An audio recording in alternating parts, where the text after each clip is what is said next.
Hi everyone, আসসালামু আলাইকুম। আশা করছি আপনারা সবাই অনেক ভালো আছেন। আমিও আলহামদুলিল্লাহ ভালো। আজকে আমি আপনাদের সাথে সোমবারের একটা ভিডিও শেয়ার করছি, আর এই ভিডিওটা দুপুর থেকে রাত পর্যন্ত থাকবে। আশা করছি আজকের ভিডিওটা ভালো লাগবে আপনাদের কাছে।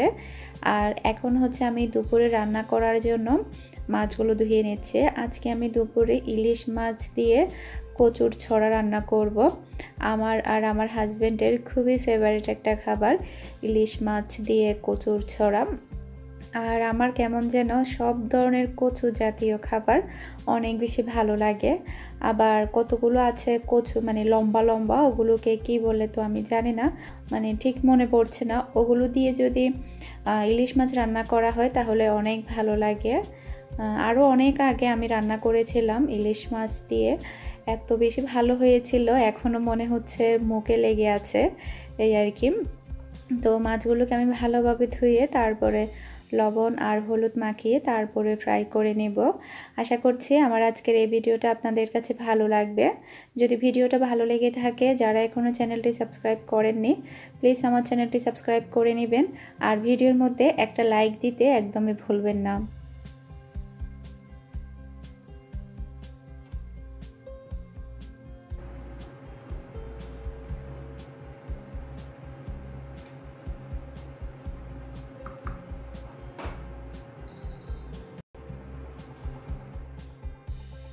ভাত এখনো হয়নি, ভাতগুলো হয়ে গেলে তারপরে আমি মাছগুলো ফ্রাই করে নেব। সে ফাঁকে ভাবলাম শাকগুলো কেটে নিই। আর আজকে দুপুরে আমি কলমি শাক ভাজি করব। কলমি শাক আমার কাছে অনেক ভালো লাগে। আর এমনিতে আমি সব ধরনের বাংলাদেশি খাবার খেতে পছন্দ করি। আমাদের দেশীয় যে খাবারগুলো আছে ওইসব খাবার খেতে আমি বেশি পছন্দ করি।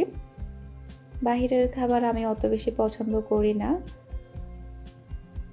আর আমাকে কয়েকদিন আগে একটা আপু টিপস দিয়েছিল কিছু কাজ যাতে আমি বসে করি, এতে করে পা ব্যথা অনেক কম হয়। কারণ আমরা যারা রান্নাঘরে কাজ করি বেশিরভাগ বলতে সব কাজই আমাদের দাঁড়িয়ে দাঁড়িয়ে করতে হয়। এতে করে আমাদের পায়ের মধ্যে অনেক সমস্যা দেখা দেয়, পা অনেক ব্যথা করে।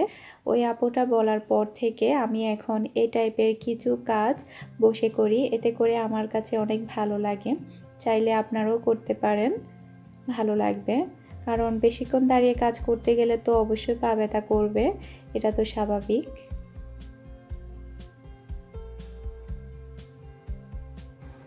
এখন আমি মাছগুলো ফ্রাই করে নিব। ভাত হয়ে গিয়েছে।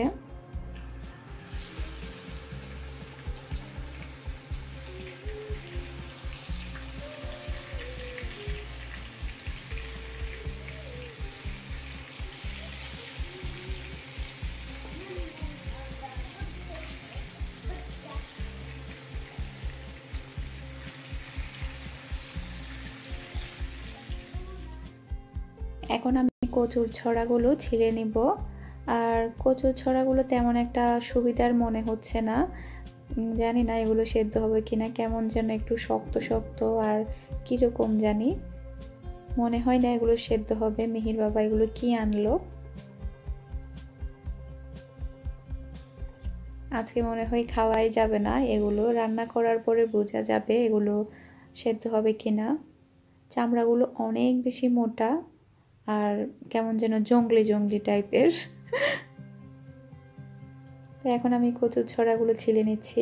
আর কচুর ছড়া দিয়ে ভর্তা করলে অনেক ভালো লাগে, একবার ভর্তা করে দেখব। আর আজকে অনেক কম, যদি একটু বেশি হতো তাহলে আমি ভর্তা করতাম। একদম অল্পই এনেছে, কারণ কচুর ছড়া বেশি দিন থাকে না, কয়েকদিন পরেই নষ্ট হয়ে যায়। আনার সাথে সাথে রান্না করে ফেলতে হয়।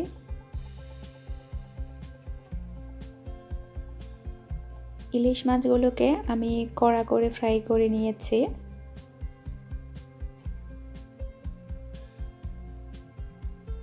বাংলাদেশে তো এখন অনেক ভালো ভালো ফ্রেশ ইলিশ মাছ পাওয়া যাচ্ছে, ওগুলো অনেক বেশি মিস করছি।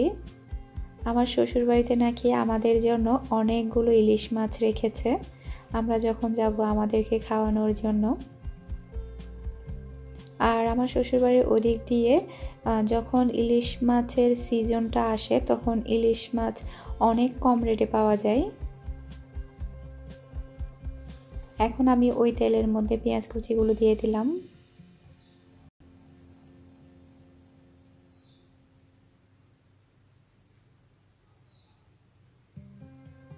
বাংলাদেশের অনেক খাবারই আমি অনেক বেশি মিস করি, যেটা এখানে পাওয়া যায় না। এখানে সব ধরনের খাবার পাওয়া যায়, কিন্তু কিছু কিছু খাবার আছে যেটা পাওয়া যায় না এখানে। মশলাটাকে আমি ভালোভাবে কষিয়ে নিয়েছি। এখন আমি কচুর ছড়াগুলো দিয়ে দিলাম। মনে হচ্ছে না আমার আজকে কচুর ছড়াগুলো সেদ্ধ হবে, তারপরও দেখি সেদ্ধ হয় কিনা। না হলে আমি প্রেসার কুকারে দিয়ে দিব, সেদ্ধ না হলে। যতটা ভয় পেয়েছি তার উল্টোটাই হয়েছে, কচুর ছড়াগুলো একদম তাড়াতাড়ি সেদ্ধ হয়ে গিয়েছে দেওয়ার সাথে সাথেই। এখন আমি ধনেপাতা দিয়ে দিলাম। খুবই টেস্টি হয়েছে রান্নাটা।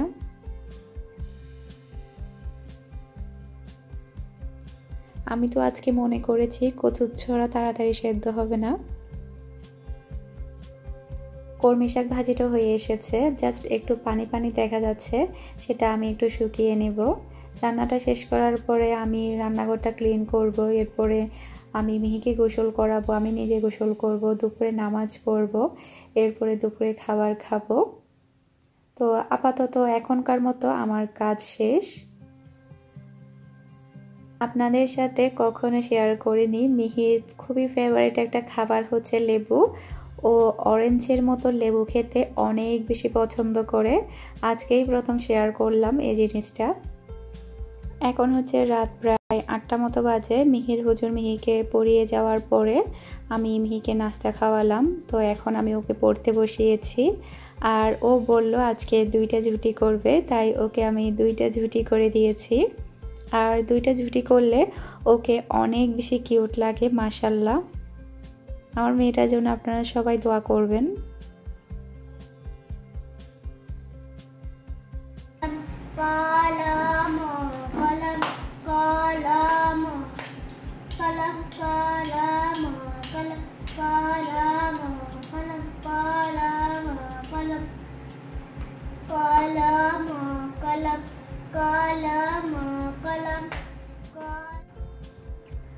এখন হচ্ছে প্রায় রাত 12টা মতো বাজে। আমরা রাতের খাবারটা সেরে নিয়েছি, তো একটু পরে আমরা ঘুমিয়ে পড়বো। তো ভাবলাম আপনাদের সাথে ব্রেসলেটের ডিজাইনটা শেয়ার করি। চ্যানেলটা খোলার শুরু থেকে সবসময় আমার হাতের মধ্যে এই ব্রেসলেটটা থাকতো। তো অনেক আপুরা অনেক সময় এই ডিজাইনটা জানতে চেয়েছে, তারপরে আমি কেন সবসময় এটা হাতে পরি এটাও জানতে চেয়েছিল।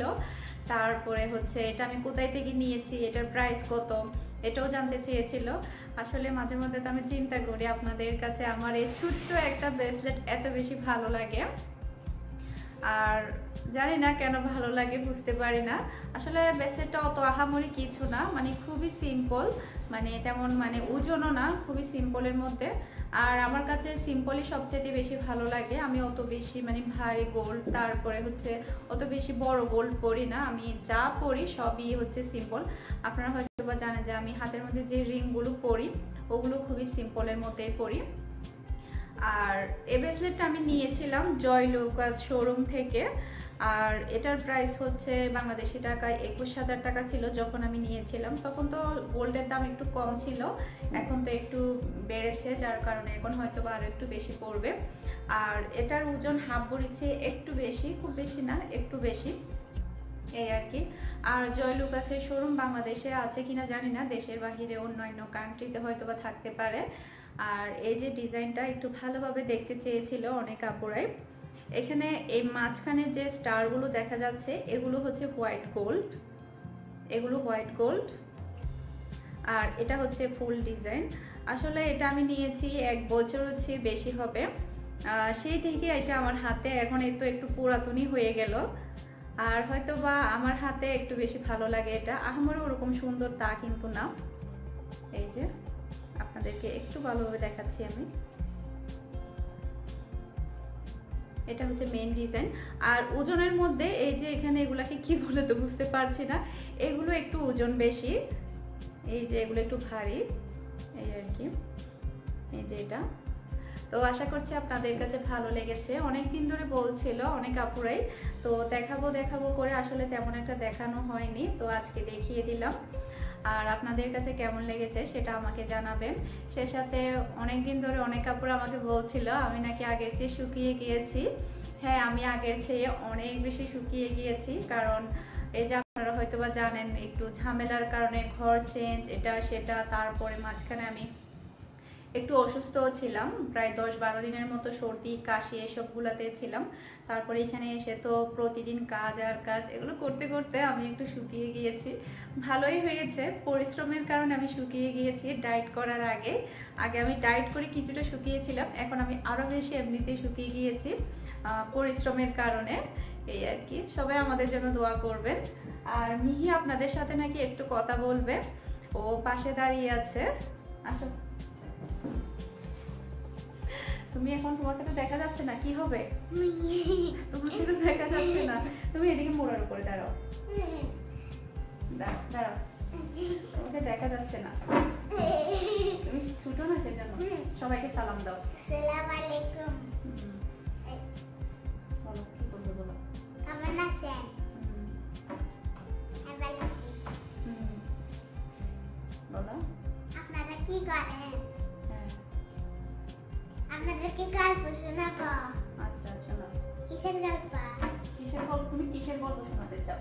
তুমি কারণ কথা বলো না, তুমি কিসের গল্প শোনাতে চাও বলে দাও। দুষ্ট পাখি। হ্যাঁ শোনাও, বেশি ছোট করে শোনাবে, কেমন?